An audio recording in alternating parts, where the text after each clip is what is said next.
Assalamualaikum warahmatullahi wabarakatuh. Selamat pagi. Alhamdulillah, pada pagi hari ini kita bertemu lagi dalam pembelajaran bahasa Indonesia. Bagaimana kabarnya hari ini? Semoga kita semua senantiasa dalam perlindungan Allah Subhanahu wa taala. Sebelum memulai pembelajaran, marilah kita berdoa sesuai dengan keyakinan masing-masing. Berdoa, mulai.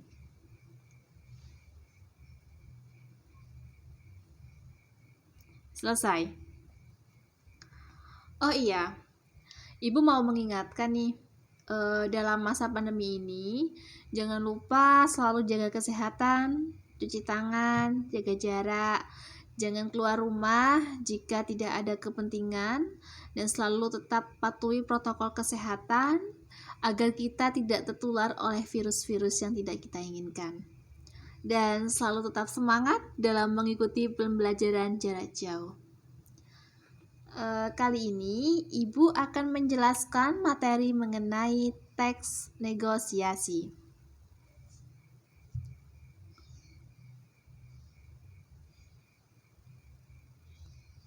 Oke, semuanya silahkan dipersilapkan alat tulisnya.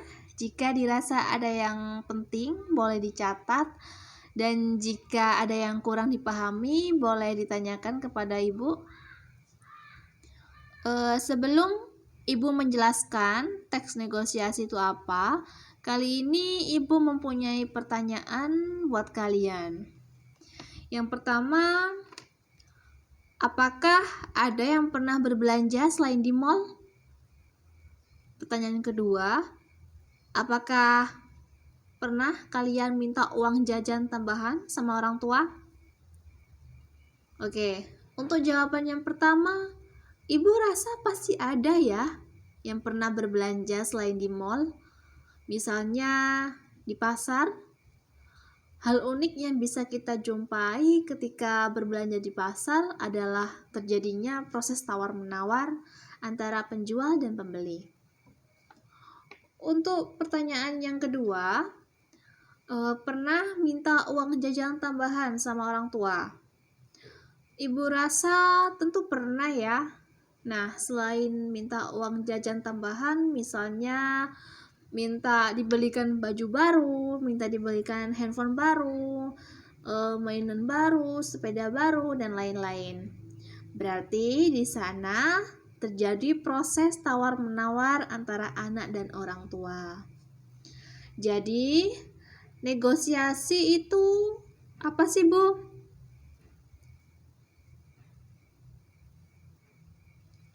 Nah, jadi negosiasi adalah proses tawar-menawar dengan jalan berunding guna mencapai kesepakatan bersama antara satu pihak, yakni kelompok atau organisasi, dan pihak lain.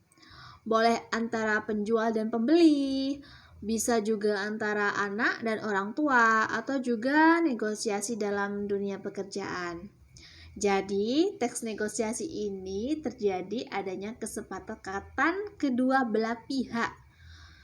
Tapi perlu digarisbawahi, tidak dikatakan negosiasi jika tidak terdapat persetujuan. Nah, berarti ketika kalian membeli sesuatu, kalian hanya minta diturunkan harganya, tapi kalian tidak jadi beli, berarti di sana tidak terjadi proses negosiasi.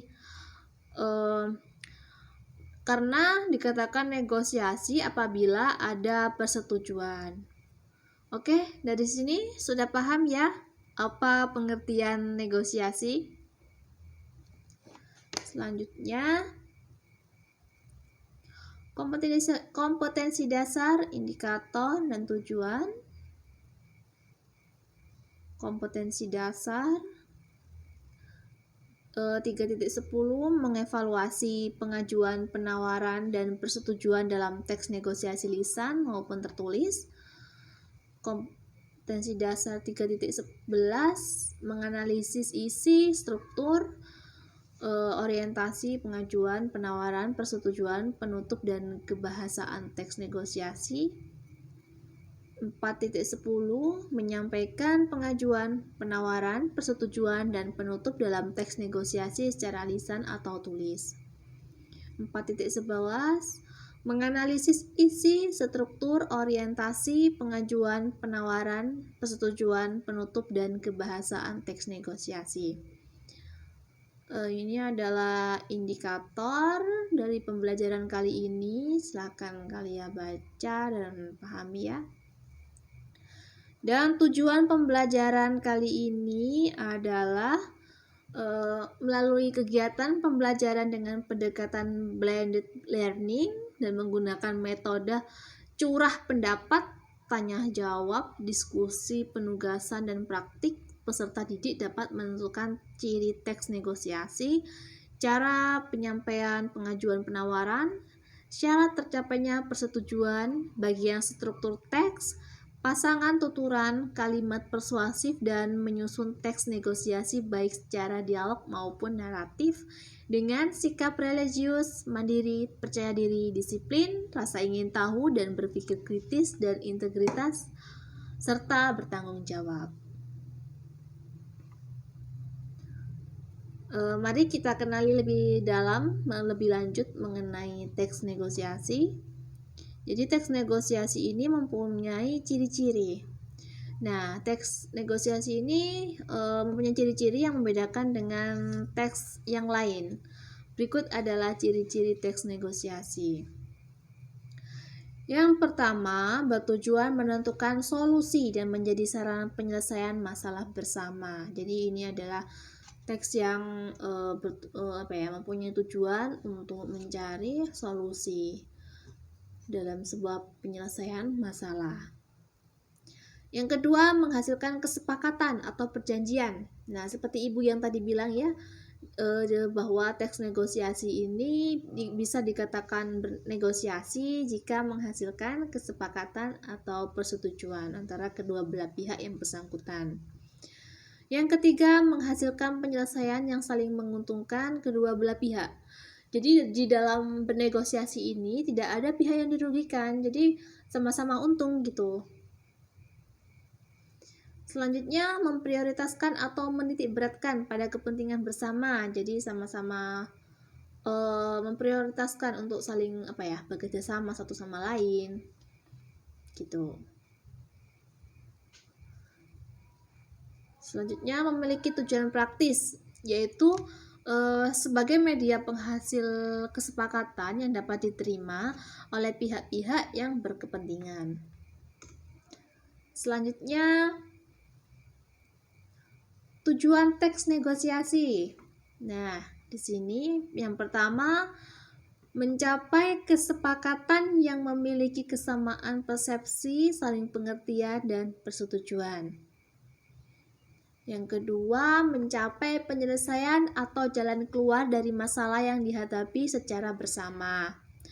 Yang ketiga, mencapai kondisi saling menguntungkan dan tidak ada yang dirugikan, win-win solution. Jadi seperti yang tadi ibu bilang itu ya, dalam teks negosiasi ini tidak ada yang dirugikan, sama-sama untung.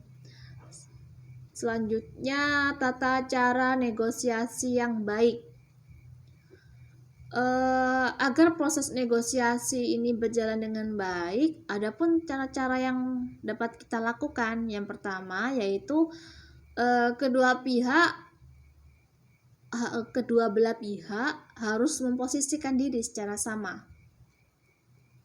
Yang kedua, kedua belah pihak harus saling menghargai. Jadi tidak boleh tidak boleh saling ingin menang sendiri gitu, harus saling menghargai pendapat satu sama lain. Yang ketiga, kedua belah pihak harus mengutamakan untuk mencari solusi yang terbaik, jadi mencari jalan keluar, titik tengahnya itu seperti apa begitu. Yang keempat, kedua belah pihak harus mau melihat persoalan dari sudut pandang yang berbeda. Oke, selanjutnya pengajuan dalam teks negosiasi. Pengajuan dalam teks negosiasi adalah bagian pertanyaan yang mengawali atau membuka sebuah peristiwa negosiasi. Ini adalah contoh pengajuan dalam teks negosiasi. Bisa kalian baca ya. Yang pertama, Anto, bagaimana rencana studi wisata ke Tanjung Bira? Apakah semua temanmu setuju? Jadi ini, ini. Selanjutnya, ada kerudung yang terbuat dari kain sulam tidak, Mbak? Jadi ini seorang pembeli yang menanyakan kerudung kepada penjualnya. Ini adalah bentuk sebuah pengajuan. Jadi ini yang dinamakan dengan pengajuan ya. Nah ini selanjutnya contoh yang ketiga. Bisakah saya mengajukan permohonan kredit UKM? Yang keempat, Bu, saya mau beli gitar ini. Berapa harganya? Contoh yang kelima, Pak, bolehkah saya mengikuti studi wisata di sekolah? Nah, selanjutnya penawaran dalam teks negosiasi. Nah, penawaran dalam teks negosiasi ini adalah bagian yang memberikan respon terhadap bagian pengajuan dalam sebuah peristiwa negosiasi. Jadi setelah orang memberikan pengajuan terhadap orang yang yang diajak negosiasi, tentunya orang yang pihak yang satu ini memberikan penawaran, memberikan respon, maksudnya ya memberikan respon dalam sebuah negosiasi itu. Nah, contohnya ini contoh penawaran dalam teks negosiasi. Ini Ibu memberikan contoh kelanjutan dari contoh pengajuan tadi ya. Jadi ini yang tadi itu pengajuannya, kalau ini yang penawarannya seperti ini bentuknya. Seperti contoh yang pertama, saya sudah berbicara dengan teman-teman, Bu. Cuma ada usulan studi wisatanya ke Pantai Marina aja. Sedangkan contoh yang kedua, tidak ada yang ada kerudung dari kain songket. Sangat bagus dan harganya sangat kompetitif loh.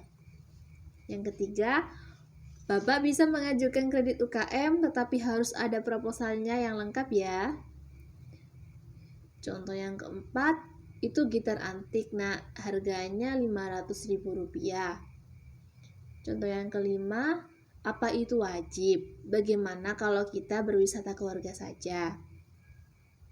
Dari sini paham ya bentuk dalam penawaran negosiasi itu seperti apa. Selanjutnya, persetujuan dalam teks negosiasi. Persetujuan dalam teks negosiasi adalah bagian yang menyatakan kesepakatan para pihak. Ini berbentuk kesepakatan bersama dalam peristiwa negosiasi. Jadi kedua belah pihak ini saling setuju dan sepakat. Contohnya seperti ini ya. Yang pertama, boleh saja asal didukung oleh mayoritas siswa dan diizinkan oleh kepala sekolah. Contoh yang kedua, boleh Mbak, kerudung songket malah antik dan artistik asal harganya tidak mahal. Contoh yang ketiga, ini proposalnya Mbak, lengkap dengan fotokopi lampirannya. Ini contoh yang keempat, boleh Bu, untuk harga segitu rasanya tidak terlalu mahal. Yang kelima, ya sudah, kalau memang itu wajib, ya kamu harus mengikuti kegiatan studi wisata tersebut. Nah, selain itu dalam teks negosiasi ada pun syarat. Syarat tercapainya persetujuan atau kesepakatan. Yang pertama, perlu adanya sebuah kesepakatan. Nah, ini ada maksudnya kesepakatan di antara kedua belah pihak yang sedang bernegosiasi itu. Yang kedua, melakukan persetujuan harus didasari dengan tidak adanya tekanan atau paksaan. Jadi, dalam melakukan persetujuan ini kalau tidak adanya tekanan dari pihak lain maupun dari pihak lain, jadi ini murni dari pihak-pihak yang bersangkutan saja dalam bernegosiasi. Yang ketiga, kesepakatan harus saling menguntungkan. Nah, jadi dalam mengambil kesepakatan dalam bernegosiasi ini tidak ada yang dirugikan, jadi harus saling menguntungkan antara pihak satu dengan pihak yang lain, pihak yang itu yang kedua. Yang keempat, sifat persetujuannya harus praktis dan dapat diterapkan dalam melakukan sebuah perjanjian. Nah, itu tadi penjelasan pertemuan 1 dari Ibu. Ini ada tugas. Nah, tugasnya bacalah dengan seksama teks negosiasi yang telah Ibu kirim di Google Classroom dan kerjakan tugasnya di link yang tertera di PowerPoint ini. Nanti kalian pengumpulannya sesuai dengan kesepakatan yang ada di grup itu ya. Jangan lupa kerjakan dengan baik, semaksimal mungkin sebisa kalian, sesuai dengan kemampuan kalian, dan selamat mengerjakan.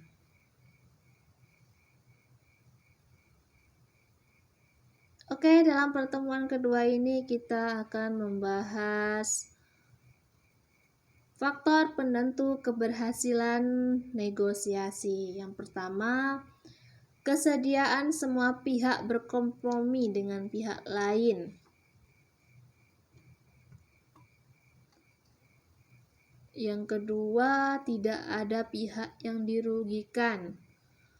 Ya, sama yang seperti tadi Ibu katakan itu ya. Yang ketiga, kesepakatan yang dicapai bersifat praktis dapat dilakukan.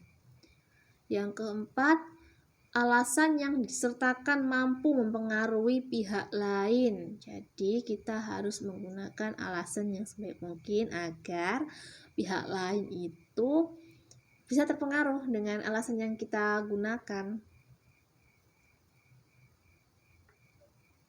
Selanjutnya, menggunakan alasan yang tepat untuk melakukan pengajuan dan penawaran dalam teks negosiasi.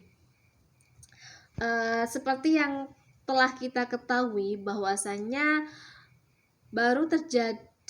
negosiasi baru terjadi ketika adanya kesepakatan. Seperti tadi yang Ibu bilang ya, untuk mencapai kesepakatan tersebut, partisipan harus menyertakan alasan yang mendukung pengajuan atau penawarannya. Jadi masing-masing pihak harus mampu meyakinkan pihak lain bahwa pengajuan atau penawaran yang dilakukannya dapat atau bahkan harus diterima. Jadi harus diterima gitu ya, jadi agar negosiasinya itu berhasil gitu. Selanjutnya, pola-pola penyajian teks negosiasi. Yang pertama, pola penyajian berbentuk cerita pendek. Ini merupakan pola penyajian teks negosiasi dalam bentuk cerita pendek yang di dalamnya terdapat proses penawaran. Jadi berbentuk cerita pendek gitu ya seperti biasanya ya sebuah cerita. Yang kedua, pola penyajian berbentuk dialog. Ini pola penyajian penulisan teks yang berbentuk antara pihak yang mengajukan sebuah penawaran. Jadi seperti dialog ya, yang dialog seperti biasa yang kita ketahui itu. Yang ketiga, pola penyajian berbentuk gabungan antara narasi dan dialog. Nah, ini lebih menekankan pada uraian secara kronologis, yakni berdasarkan kepada rangkaian waktu. Jadi isi laporannya ini bersifat penceritaan peristiwa dalam sebuah teks negosiasi. Selanjutnya, unsur kebahasaan teks negosiasi. Yang pertama, bersifat persuasif. Bahasa persuasif itu bahasa yang digunakan membujuk atau menarik perhatian. Jadi ini mengajak ya, lebih mengajak gitu persuasif. Contohnya, dalam Ibu mempunyai kalimat seperti ini, bagus itu Bu, cocok untuk dipakai sendiri atau untuk souvenir. Itu kan mempengaruhi gitu ya, agar minat gitu. Yang kedua, kalimat deklaratif. Jadi kalimat yang disampaikan adalah kalimat yang berisi pernyataan yang berfungsi untuk memberikan informasi atau berita tentang sesuatu. Contohnya seperti kalimat ini. Kualitas kaos ini setara dengan yang kaos import. Selanjutnya, bahasa yang sopan. Jadi dalam bernegosiasi kita juga harus menggunakan bahasa yang sopan sehingga antara kedua belah pihak agar terjadi komunikasi yang baik untuk mencapai negosiasi yang sukses. Contohnya kalimat sopan seperti gini. Kalau harganya segitu saya masih rugi, Bu. Jadi seperti itu ya. Sedangkan kalimat tidak sopannya itu seperti ini. Enak saja, nawar nggak pakai mikir. Nah, jadi itu nggak boleh ya kalau kita menggunakan kalimat yang tidak sopan itu. Nantinya orang yang kita negosiasi itu tersakiti dan tersinggung gitu. Jadi nggak akan terjadi negosiasi itu, malah nanti jadinya berantem. Yang keempat, menggunakan konjungsi. Contohnya seperti ini. Meskipun buatan dalam negeri, kualitas baju ini sangat baik. Seperti itu contohnya. Dan seperti ini lagi. Ibu tidak akan menyesal walaupun harus membayar agak mahal. Selanjutnya, kalimat yang efektif. Jadi kalimat efektif ini adalah kalimat yang padat, singkat, jelas, dan lengkap dan dapat menyampaikan informasi secara tepat. Jelas di sini tuh artinya mudah dipahami oleh pendengar atau pembaca. Tepat itu dapat sesuai dengan kaidah bahasa yang berlaku. Selanjutnya, berisi pasangan tuturan. Nah, dalam teks negosiasi ini tuturan berupa dialog yang berarti dilakukan oleh dua orang atau lebih. Selanjutnya, bersifat memenuhi dan memenuhi perintah. Contohnya seperti kalimat ini. Coba ambilkan contoh kaos yang ukuran XL. Nah, di sini bersifat memerintah yang dilakukan oleh si pembeli dan dipenuhi oleh si penjual dengan mengambilkan kaos tersebut. Selanjutnya, menggunakan pronomina, yakni kata ganti. Adalah jenis kata yang menggantikan nomina atau frasa nomina. Contohnya, saya, kami, Anda. Selanjutnya, menggunakan kalimat langsung. Kalimat langsung adalah kalimat yang langsung diucapkan oleh si penutur itu. Contohnya, Bu, ada sepatu merek Adidas. Kemudian menggunakan kalimat perbandingan atau kontras. Contohnya seperti kalimat gini. Bulan lalu harganya masih 70.000. Masa sekarang sudah jadi 80.000? Nah, seperti itu. Jadi ketika orang membandingkan gitu, contohnya yang seperti tadi Ibu berikan contoh itu, seorang pembeli yang membandingkan harga barang dengan beberapa waktu yang lalu gitu. Jadi memang harus begitu ya kalau dalam bernegosiasi itu. Yang terakhir, menggunakan kalimat yang menyatakan kesepakatan atau tidak. Contohnya, baik Bu, akan membeli berapa buah? Ya, itu dan masih banyak lagi ya yang lainnya.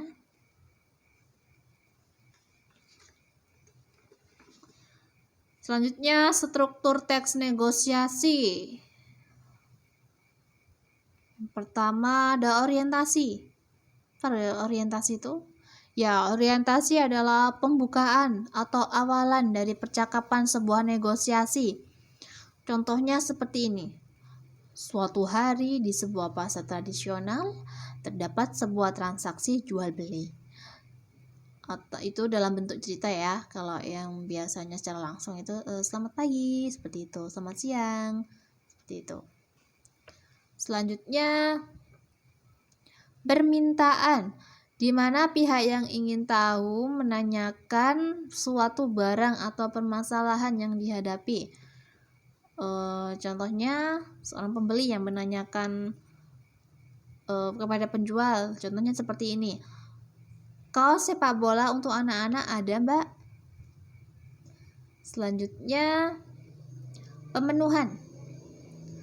Pemenuhan ini memberitahukan mengenai barang atau objek yang agar orang yang diajak interaksi oleh pihak tersebut menjadi lebih paham. Contohnya seperti ini. Penjual mengatakan seperti ini. Oh, ada Bu. Ini silakan dipilih sendiri, sambil mengeluarkan barang yang permintaannya itu. Jadi memenuhi apa yang diminta oleh si pembeli tadi. Yang keempat, penawaran, di mana penawaran ini merupakan suatu puncak dari negosiasi karena terjadi proses tawar-menawar pihak satu dengan pihak yang lain untuk mendapatkan sebuah kesepakatan yang menguntungkan satu sama lain. Contohnya, penawaran yang dilakukan oleh pembeli, mahal sekali Mbak, 20.000 ya, 20.000 aja ya Mbak. Jadi seperti itu ya kalau negosiasi. Selanjutnya, persetujuan.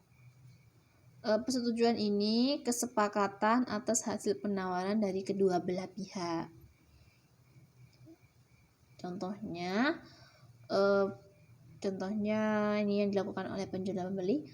Penjual mengatakan, kalau segitu saya nggak dapat untung dong Bu, tambah 5.000 ya. Terus pembelinya menjawab, ya sudah, ini uangnya. Jadi sama-sama saling setuju. Yang keenam, penutup.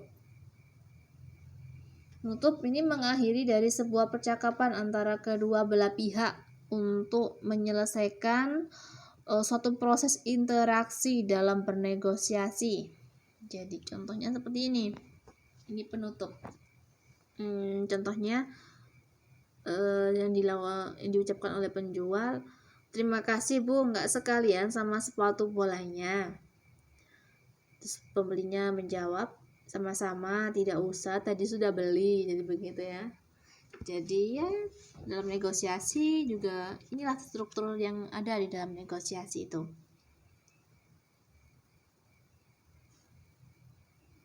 Selanjutnya, ini contoh yang tadi itu ya.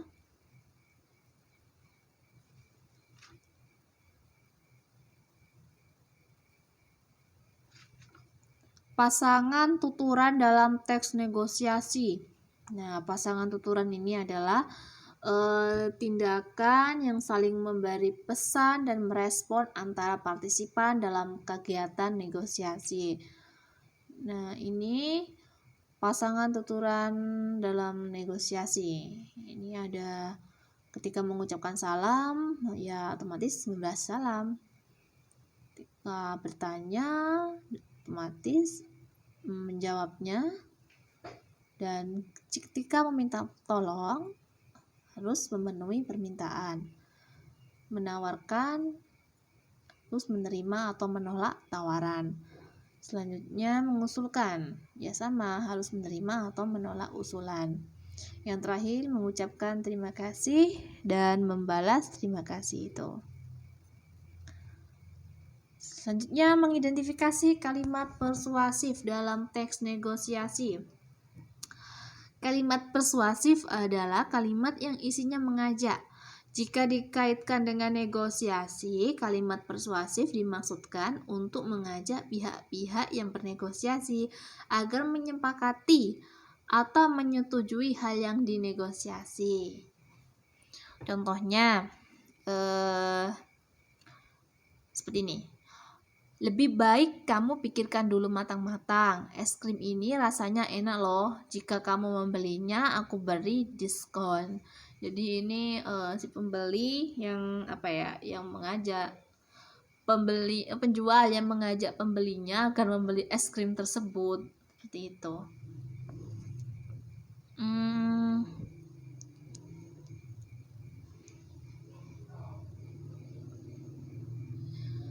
Nah, ini contoh lain dari identifikasi kalimat persuasif dalam teks negosiasi. Jadi ini kalian bisa baca ya, percakapan antara pembeli dan pedagang ini. Dan kalimat persuasif dalam teks negosiasi itu berada dalam ini kalimat, wah kalau segitu bu modalnya juga nggak sampai, jangan segitu deh, apalagi mangga ini manis dan segar. Jadi itu kalimat persuasifnya dalam teks itu. Nah, selanjutnya tugas. Ini kalian baca dengan sesama teks negosiasi yang telah Ibu berikan dan kerjakan soal-soal yang berada dalam link ini. Nanti kalian kerjakan dengan sebaik mungkin ya, dan jangan lupa pengumpulannya jangan sampai telat, harus tepat waktu ya. Oke, selamat mengerjakan dan tetap semangat.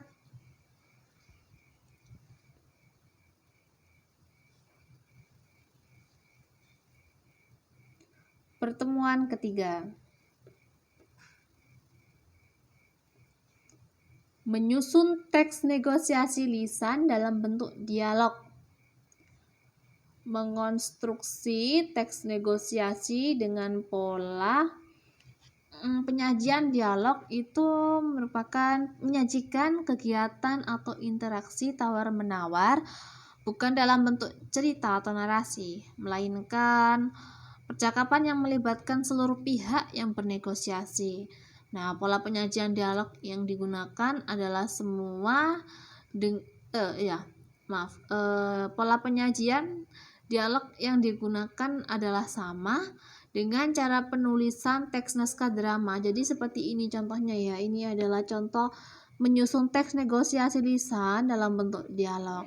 Nah, ini dalam bentuk dialog seperti ini ya contohnya ya. Selanjutnya menyusun teks negosiasi lisan dalam bentuk naratif. Nah, menyusun teks negosiasi lisan dalam bentuk naratif ini merupakan sebuah bentuk narasi yang berkaitan dengan proses tawar-menawar dan sesama pedagang atau pembeli. Ya, bisa yang lain juga. Jadi, dalam menyusun teks negosiasi lisan dalam bentuk naratif ini juga mempunyai syarat-syarat, antara lain menentukan tujuan, yang ya tentunya harus mempunyai tujuan ya, apa yang harus digunakan dalam menyusun teks negosiasi. Yang kedua, menentukan pihak-pihak yang berkaitan. Yang ketiga, menentukan konflik. Jadi kita harus menyusun konfliknya itu seperti apa, kita mulai dari mana gitu ya. Selanjutnya, menentukan solusi dalam penawaran. Selain menentukan konflik, kita harus mencari solusi yang digunakan dalam penawaran tersebut itu seperti apa dan bagaimana gitu. Selanjutnya, menentukan model kesepakatan. Nah, jadi dalam sebuah negosiasi seperti yang tadi Ibu jelaskan, harus ada kesepakatannya. Jadi kita harus menggunakan model kesepakatan yang seperti apa. Nah, itu tadi penjelasan yang dapat Ibu sampaikan. Jadi selanjutnya ini adalah tugas 3 kalian di pertemuan 3 ini. Bacalah teks negosiasi, bacalah dengan sesama teks negosiasi dan kerjakan tugas di link yang tertera di layar PowerPoint tersebut. Jangan lupa kalian kerjakan dengan baik, dengan kemampuan kalian. Kalau ada kesulitan boleh bertanya kepada Ibu. Selamat mengerjakan dan tetap semangat dalam mengikuti pembelajaran jarak jauh. Sukses semua, jaga kesehatan, jangan lupa. Nah, itu tadi penjelasan yang dapat Ibu sampaikan. Jika ada yang kurang dipahami, boleh ditanyakan melalui grup. Dan tetap semangat untuk kalian semua. Akhir kata, wassalamualaikum warahmatullahi wabarakatuh.